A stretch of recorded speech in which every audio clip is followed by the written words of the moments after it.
In 1929, if you told your neighbors you were pulling your life savings out of the bank to hide it under your mattress, they'd call you a fool. They'd call you un-American.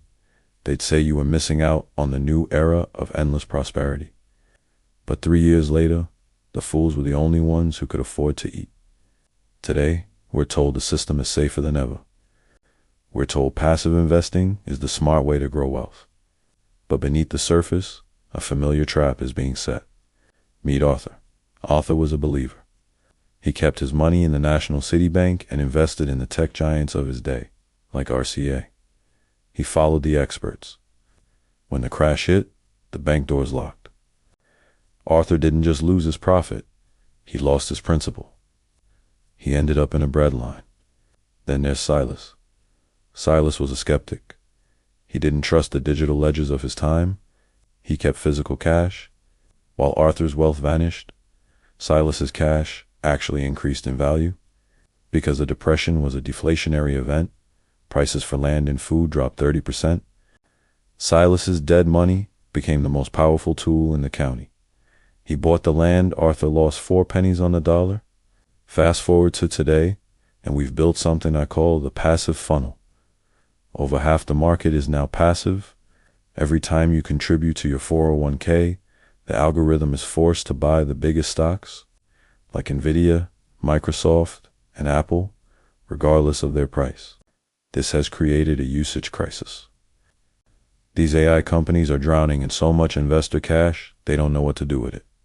To justify their stock price, they're spending billions on chips and data centers that have no proven revenue model yet. It's a closed loop. Your savings fund their chips, which raises their stock price, which forces your retirement fund to buy more of their stock.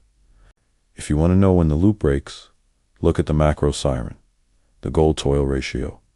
Historically, when gold goes up and oil stays low, nothing good happens. Gold represents fear and the desire for safety. Oil represents the actual physical engine of the world.